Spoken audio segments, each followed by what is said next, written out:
नमस्कार दोस्तों, एक बार फिर से आपको आपके इस YouTube चैनल में आपका स्वागत है।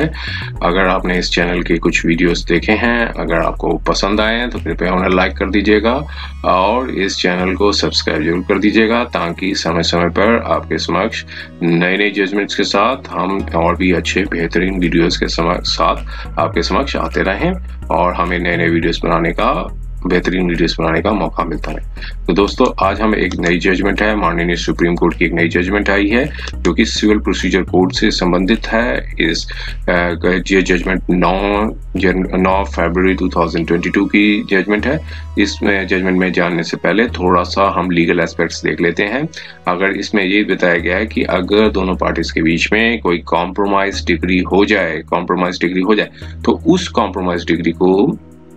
चैलेंज करने के लिए कोई सेपरेट सूट फाइल नहीं किया जा सकता। अगर कॉम्प्रोमाइज डिग्री अगर चैलेंज करना ही है तो उसका जो लीगल एस्पेक्ट यही है कि पहले आप एप्लीकेशन फाइल कीजिए, उस एप्लीकेशन पे ही जो भी आप लीगलिटी को चैलेंज करना चाहते हैं उसी एप्लीकेशन में आपको रेज करना है, क्योंकि ऑर्डर 23 रूल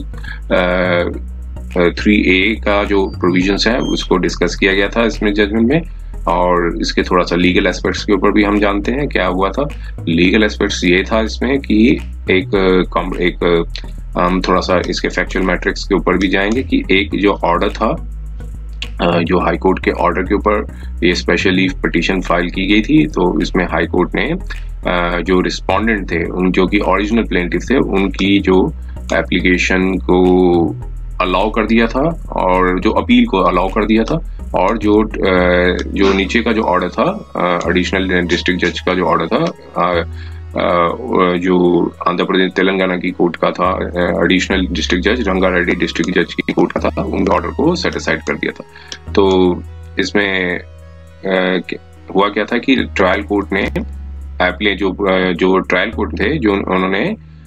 जो प्लेंटिफ थे उनका जो सूट को रिजेक्ट कर दिया था, क्योंकि रिस्पोंडेंट ने एक ऑर्डर 7 रूल 11D के अंदर एक एप्लीकेशन लगाई थी और उन्होंने लीगलिटी को चैलेंज किया था कि सूट जो है वो मेंटेनेबल नहीं है। और इसी को लेके हाई कोर्ट ने उनकी जो अपील थी, जो प्लेंटिफ की जो अपील थी, उनको अलाउ कर दिया था। और फिर उसके ऑर्डर के अगेंस्ट में जो ओरिजिनल डिफेंडेंट थे उन्होंने एक स्पेशल लीव पिटीशन डाली थी। स्पेशल लीव पिटीशन का जो फेट था जो स्पेशल लीव पिटीशन थी वो डिफेंडेंट के फेवर में गई थी। और लीगल एस्पेक्ट यही निकल के आया है कि कोई सेपरेट जो एप्लीकेशन है वो अगर कॉम्प्रोमाइज डीड को अगर आपने चैलेंज करना है, कॉम्प्रोमाइज डिग्री को आपको चैलेंज करना है, तो आपको एक सेपरेट सूट नहीं फाइल किया जा सकता, क्योंकि जो प्रोविजंस क्या कहते हैं 23 रूल 3A के वो भी इसमें डिस्कस किए गए हैं। और चूंकि अब आगे का जो थोड़ा सा डिटेल फैक्चुअल मैट्रिक्स है उसको समझने की कोशिश करते हैं। क्या था कि एक ओरिजिनल जो प्लेंटिफ थे, जब वो माइनर थे, उनकी जो ग्रैंड मदर ने एक रजिस्टर्ड डीड थी 13 गिफ्ट डीड थी 13 फरवरी 2003 को दी थी। उसमें सेटलमेंट डीड थी वो रिवोक कर दी। रिवोकेशन ऑफ गिफ्ट डीड थी बाय 10/12/2004 को। और फिर उसके बाद क्या हुआ कि ओरिजिनल जो प्लेंटिफ है, जो रिस्पोंडेंट नंबर 1 जो कि ओरिजिनल प्लेंटिफ है, उन्होंने बाद में एक सूट फाइल किया था जो उस टाइम जब वो माइनर थे तब ही रिवोकेशन हो गया था। उसके बाद एक जो है रजिस्टर्ड डेवलपमेंट एग्रीमेंट था कम जनरल पावर टॉनिक से एग्जीक्यूट कर दिया between the grand mother of the plaintiff और एंड अपीलेंट, जो डेवलपर्स थे उनके बीच में एक एग्रीमेंट हुआ। और उसमें ये हुआ कि ग्रैंड मदर जो होगी इंटाइटल्ड होंगी 35,000 स्क्वायर फीट का सेलेबल सुपर बिल्ड एरिया जो बनाया जाएगा, और जो इसमें proportional number of the car parking spaces होंगे। फिर बाद में जो रिस्पोंडेंट नंबर 1 के जो कि ओरिजिनल प्लेंटिफ के जो फादर थे, उन्होंने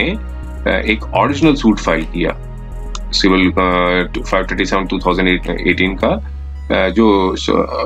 ये ओरिजिनल सूट फाइल किया 1750/2015 का, जो कि उस समय next friend as of the minor थे। और उन्होंने कहा कि सूट में ये मैं प्रेयर मांगी कि जो डिक्लेरेशन जो हुई है रिवोकेशन ऑफ गिफ्ट, डिक्लेरेशन मांगी कि revocation of the gift deed हुई है वो कि इलीगल हुई है और बाइंडिंग नहीं होगी प्लेंटिफ के ऊपर। और इसी ग्राउंड्स पर उन्होंने परपेचुअल इंजंक्शन की भी प्रेयर मांगी। फिर उसके बाद क्या हुआ कि कॉम्प्रोमाइज हो गया पार्टीज के बीच में। जो फादर ने डाला था, जो सिविल सूट फाइल किया था, उस सिविल सूट ओरिजिनल ये जो सिविल सूट है इसमें कॉम्प्रोमाइज हो गया। और उसके बाद जो कॉम्प्रोमाइज फिर डीड थी वो बनाई गई। ये इस केस में एक कॉम्प्रोमाइज डीड बनाई गई और फिर एग्रीड हुआ कि जो ओरिजिनल प्लेंटिफ हैं वो एंटाइटल्ड होंगे 35,000 स्क्वायर फुट के जो कंस्ट्रक्टेड एरिया होगा, जो कि एग्रीड हुआ था, विच वाज एग्रीड हुआ था ग्रैंड मदर को देने के लिए अंडर डेवलपमेंट एग्रीमेंट में। और फिर साथ में कॉम्प्रोमाइज डीड में ये भी हुआ कि डेवलपर को होगा वो एंटाइटल्ड होंगे डेवलपमेंट राइट्स बनाने के लिए, और जो डेवलपमेंट राइट्स है वो third party under the self development agreement to the third parties. तो ये सारे डेवलपमेंट राइट्स थे उनको दे दिए गए थे।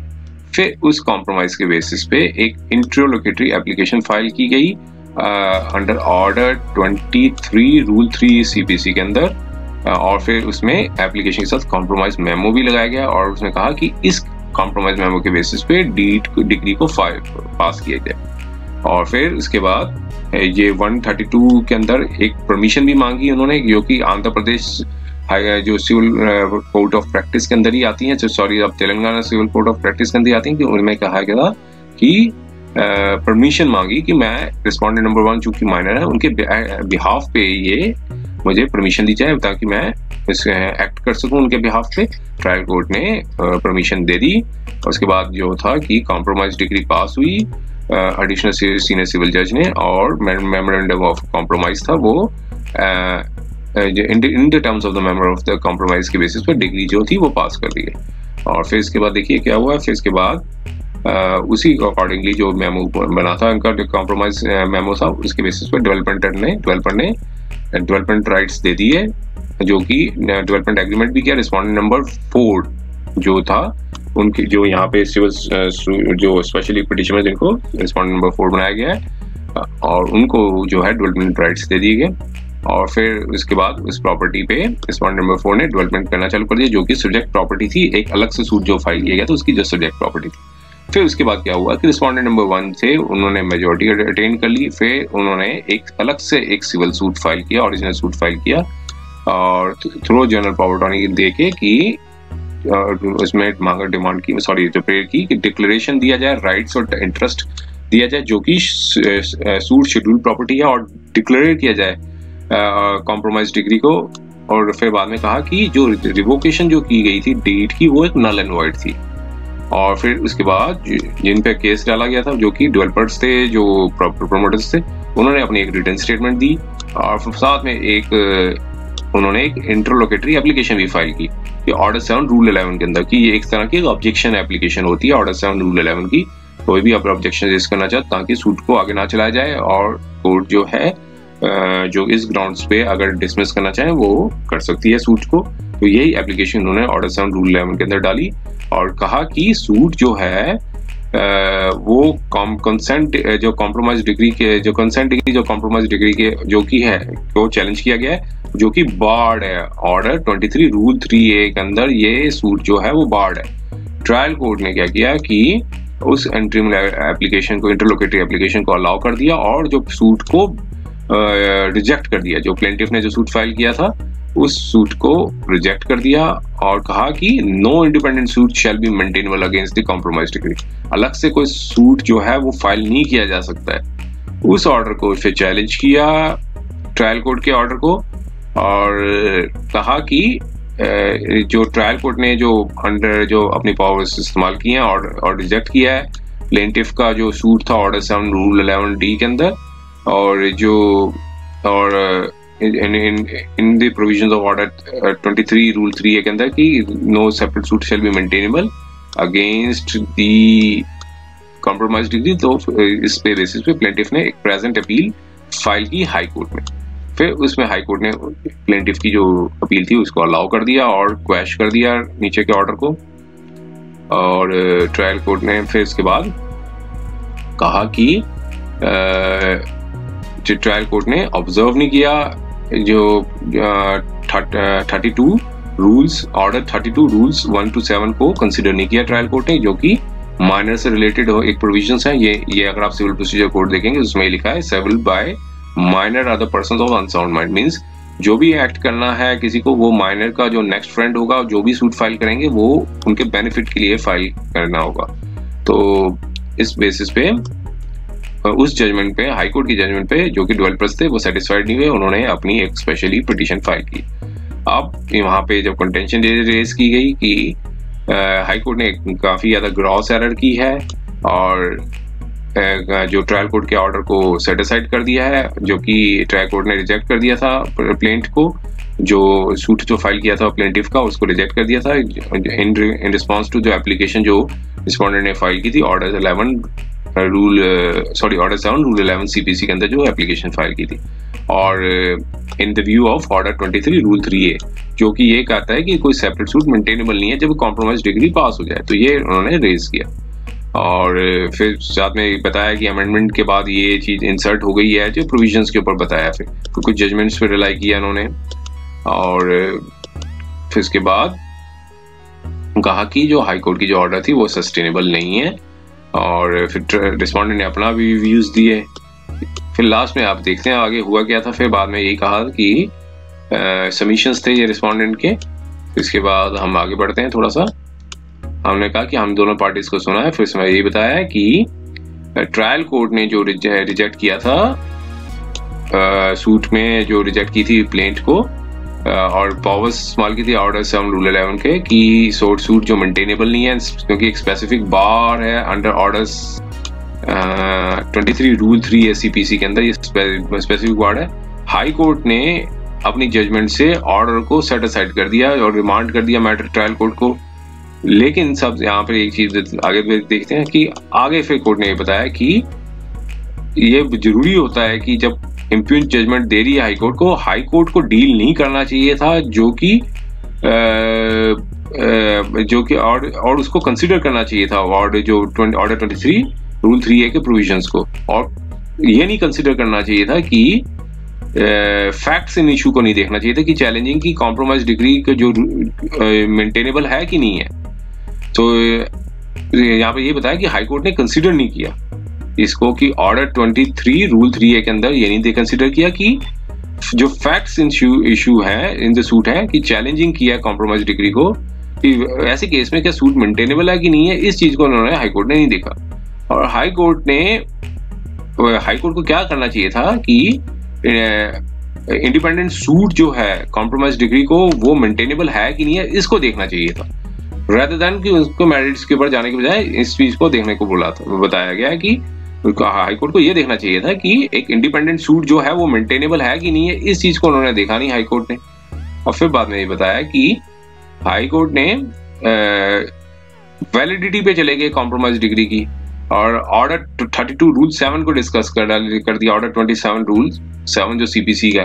तो कहा कि जब एप्लीकेशन को डिसाइड किया गया था ऑर्डर 7 रूल 11 ने ट्रायल कोर्ट ने, ओनली थिंग जो हाई कोर्ट को देखनी थी कि सूट जो है मेंटेनेबल है कि नहीं है, सिर्फ इतना देखना था। क्योंकि ऑर्डर 7 रूल 11 में एप्लीकेशन डाली गई थी, उन्होंने कहा कि सूट जो बार्ड है अंडर 23 रूल 3A के अंदर क्योंकि कोई सेपरेट सूट मेंटेनेबल नहीं है। हाई कोर्ट ने उस इशू को नहीं देखा बल्कि देख लिया कि ऑर्डर 32 रूल 7 क्या कहता है, उसके ऊपर चले गई हाई कोर्ट। तो ये देखना था कि जो कॉम्प्रोमाइज डिग्री जो चैलेंज की गई है वो मेंटेनेबल है कि नहीं है, इस पॉइंट को डिस्कस नहीं किया। और नाउ इशू ये है कि ट्रायल कोर्ट ने राइटली रिजेक्ट किया कि ऑर्डर 7 रूल 11 को कि इंडिपेंडेंट सूट जो मेंटेनेबल नहीं है और जो सूट जो है बार्ड है अंडर ऑर्डर 23 रूल 3A के अंदर। और ट्रायल कोर्ट ने जस्टिफाइड भी किया रिजेक्टिंग द प्लेंट में। ऑर्डर 3 रूल 3A क्या कहता है, उसको डिफाइन किया कि bar to suit, no suit shall be lie against a degree on the ground that the compromise on which degree was not lawful। सिर्फ इस ग्राउंड पे कोई सूट जो है, यहाँ पर वर्डिंग ये साफ साफ लिख रखा है कि सूट जो है कोई मेंटेनेबल नहीं है ऐसे। तो आगे जजमेंट्स के ऊपर बताया कि क्या था क्या नहीं था। ऑर्डर 23 क्या कहता है, रूल 3 था, सारे लीगल एस्पेक्ट्स को डिस्कस किया गया। और फिर अब यहाँ पे यही आया कि प्लेंटिफ्स ने स्पेसिफिक